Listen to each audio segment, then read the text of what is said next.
Washington. Just days after the 7th anniversary of the Deepwater Horizon oil spill, one of the worst environmental disasters in the nation's history, President Trump on Friday directed the Interior Department to reconsider several safety regulations on offshore drilling put in place after the spill. Friday's executive order was aimed at rolling back the Obama administration's attempts to ban oil drilling off the southeastern Atlantic and Alaskan coasts. It would erase or narrow the boundaries of some federally protected marine sanctuaries, opening them up to commercial fishing and oil drilling. But Mr. Trump also took aim at regulations on oil rig safety. In the final years of the Obama administration, the Interior Department instituted several new rules aimed at improving the safety of specific pieces of offshore drilling equipment had failed during the 2010 oil spill in the Gulf of Mexico, and that were found to have been responsible for the BP oil rig explosion. Mr. Trump's order directs Interior Secretary Ryan Sink to review and revise those rules. The explosion of the Deepwater Horizon killed 11, set off a weeks-long crisis for the Obama administration, and spilled 4.9 million barrels of oil into the sea. The regulations were intended to prevent such disasters in the future. But oil companies complained that many were costly, burdensome and duplicative, and that they were already developing industry-wide safety protocols to prevent future blowouts. Mr.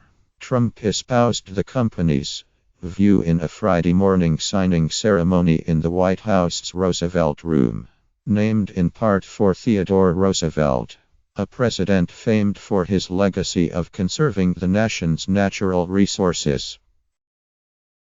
Our country is blessed with incredible natural resources, including abundant offshore oil and gas reserves, Mr.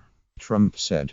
But the federal government has kept 94% of these offshore areas closed for exploration and production.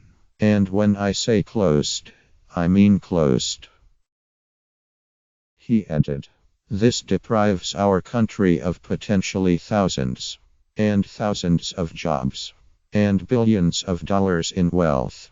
I pledged to take action, and today I am keeping that promise." In particular, Mr. Trump's order targets a new rule put in place last year by the Obama administration, known as the Well Control Rule, which was intended to tighten controls on blowout preventers. The industry standard devices are the last line of protection to stop explosions in undersea oil and gas wells. The explosion of the Deepwater Horizon rig was caused partly by the buckling of a section of drill pipe. That buckling prompted the deployment of a supposedly fail-safe blowout preventer on the BP well. But the equipment malfunctioned.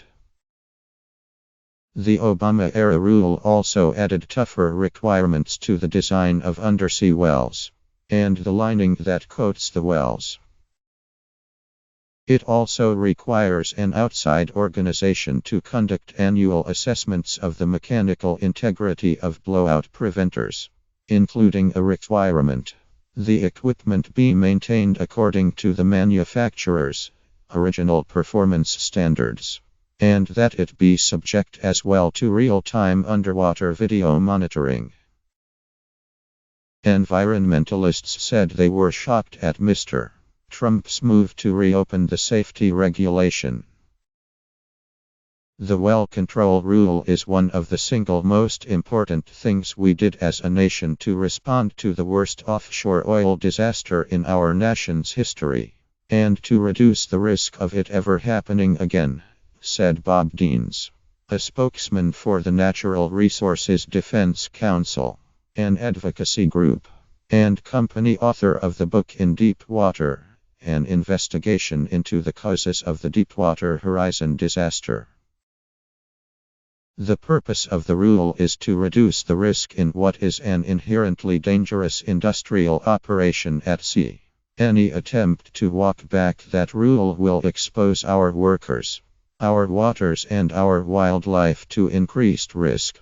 Why we would want to turn the clock back to April 2010 and roll the dice on another BP-style disaster. Walk away from the lessons we learned from the deaths of those workers is incomprehensible. It's madness. The oil industry cheered the move and emphasized that companies were already implementing their own safety measures. IPA applauds the signing of this executive order as a step in the right direction. America's energy economy and national energy security, said Dan Knotts, a vice president of the Independent Petroleum Association of America.